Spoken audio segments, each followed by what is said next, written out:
Bienvenue dans cette vidéo. Alors, donc cette vidéo fait suite à la première que je viens juste de terminer. Donc, je t'invite à aller regarder. J'ai étudié donc là-bas dans cette vidéo, dans la vidéo précédente, la fonction lnd.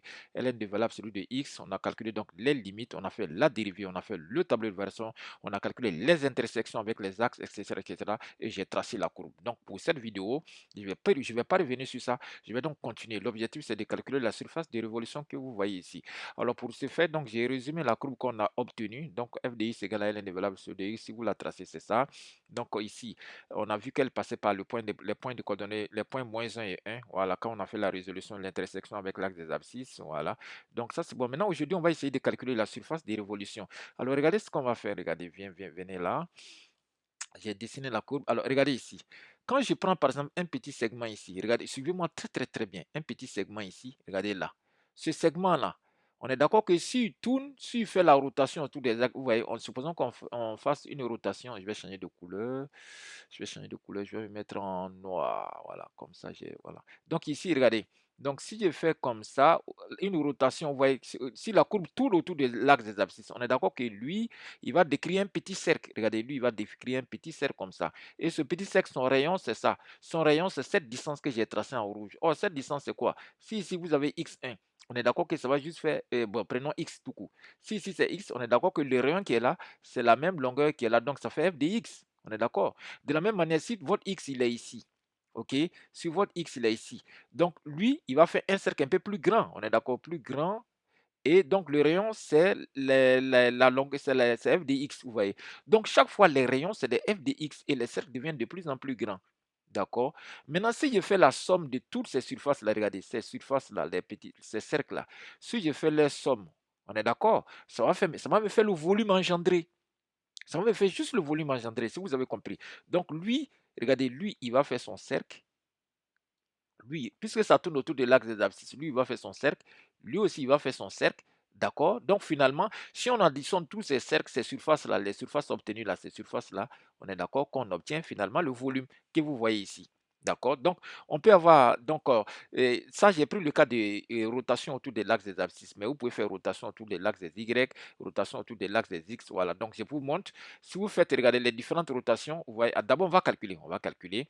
Donc, on a dit quoi? On va d'abord calculer la surface d'un seul et puis on fait la somme des autres. Vous voyez, puisque pour calculer le volume, donc le volume que je cherche, le volume V que je cherche, c'est égal à quoi? Donc le volume, on est d'accord que le volume est d'abord la surface, calculons la surface, d'accord? La surface, donc la surface de ce premier, ça va faire pi fois son rayon au carré. Donc ça fait pi. Son rayon, c'est quoi? C'est f de x. Donc, ça fait pi fois f de x au carré. Lui aussi, son rayon, on a vu que son rayon, c'était son f de x aussi. Donc, ça va faire aussi pi fois f de x au carré. Donc, ça va me faire la somme, on est d'accord, ça va me faire la somme des aires des cercles obtenus. Vous voyez, donc, le premier cercle, ça va faire la somme. Son aire, c'est quoi? Ça fait pi fois rayon au carré. Or, le rayon, c'est f de x au carré. Il fallait juste comprendre que le secret, c'est ça. Le rayon, c'est f de x au carré. Donc, comme ça fait la somme des aires de tous les cercles, là, la somme des aires, c'est ça qui va me faire le volume engendré. La somme, c'est quoi en mathématiques? Ce n'est rien d'autre que l'intégrale. D'accord? Donc, ça fait l'intégrale de pi fois r carré. R, c'est qui? C'est f de x. Donc, ça fait f de x, le tout au carré. Donc, je mets comme ça, f de x, je le mets dans un conteneur et puis je mets au carré. Et n'oubliez pas d'écrire dx. Très bien. Maintenant, ce que vous devez savoir, le pi peut sortir. Le pi sort. C'est une constante. Donc, ça va me faire pi.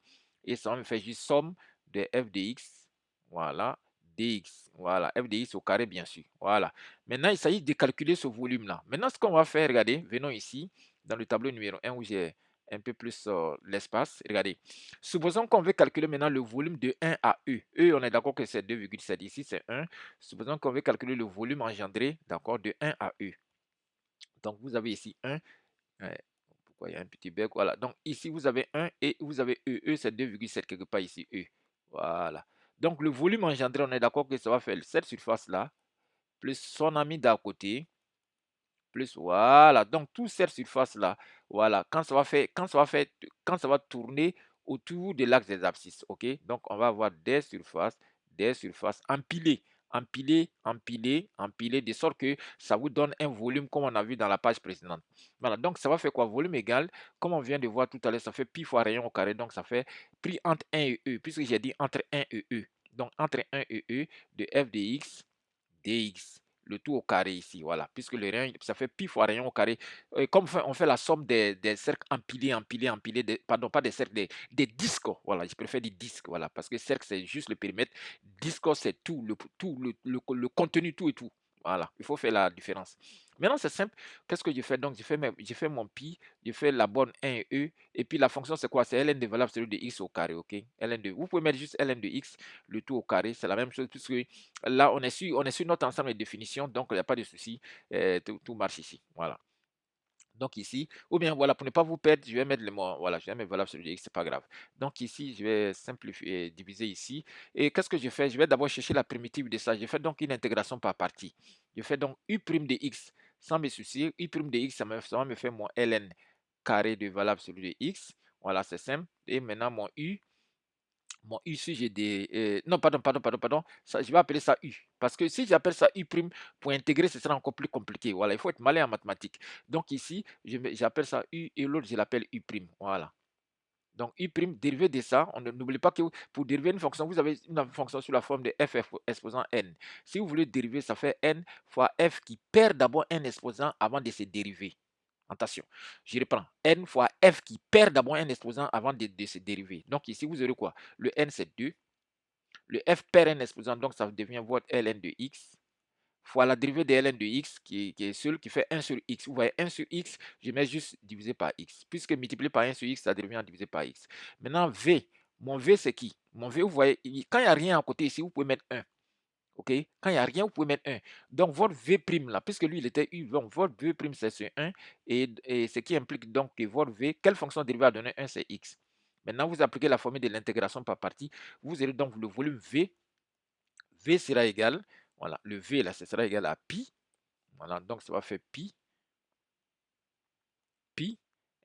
comme on appelle.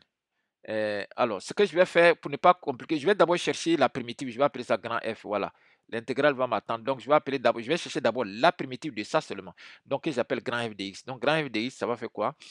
Tu vas faire U fois V. Donc, il faut toujours multiplier les deux là. U fois V moins le produit de ça. Donc, U fois V, ça fait donc x ln de carré, ln carré de valable celui de x moins intégrale de produit de ceux qui sont à droite. Quand vous développez, vous allez voir, les x vont se simplifier. Il va vous rester 2 ln de x. Donc, je peux mettre le 2 dehors. Et je mets ln de valable sur de x et je mets dx. Voilà. Donc, qui est égal. Vous voyez, vous devrez faire normalement ln de valable sur de x. Tout le monde connaît ln de valable sur de ln de x. Ça fait x, ln de x moins x. Voilà. Donc, vous voyez, si vous ne savez pas, vous pouvez faire encore une deuxième intégration par partie. Mais normalement, tout le monde connaît la primitive de ln de x ou ln de valable sur de x. C'est la même chose. Ça va faire donc x ln de x moins x. Donc, j'aurai donc x ln carré de valable sur de x moins 2. Vous voyez, je mets le résultat des primitives de ln de x. Ça fait donc x ln de valable sur de x moins x. Voilà. Voici la primitive. Donc, on peut développer. Ça fait donc x ln carré de valable sur de x moins 2x ln de valable sur de x. Maintenant, moins et le moins, ça va faire plus. Donc, ça va faire plus 2x. C'est ça la primitive. Donc, OK. Maintenant, vous pouvez calculer les résultats. Donc, par cette primitive, si on calcule la borne d'en haut, donc on aura f de grand E. Voilà, puisque pour calculer une primitive, normalement, vous mettez le crochet et vous mettez, donc ça va faire f de grand E. S'il remplace tous les x par E, donc j'aurai ici E. Vous voyez, commençons d'abord ici. Valable celui de E, c'est E. ln de E, ça fait 1. 1 au carré, donc ça va faire 1. Il va rester E. Très bien. Maintenant, moins. Je continue ici. ln de E, valable celui de E, c'est E. ln de E, c'est 1. Donc, il va me rester 2E. Donc, moins 2E. Et ici, ça va faire plus 2E.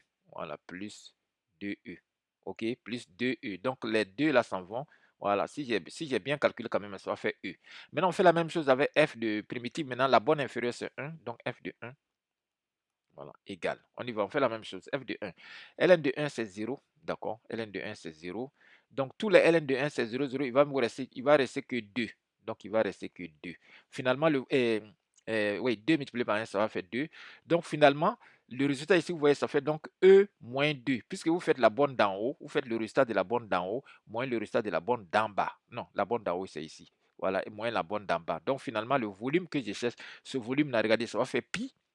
Donc, ça me fait pi, OK, multiplié par, donc, le résultat que j'ai trouvé ici, donc, le résultat, ça va faire quoi? C'est E moins 2. Voilà, donc, voici le volume. Et vous pouvez vérifier, normalement, je n'ai pas fait d'erreur, donc, voilà ça. Voici le volume que nous cherchons.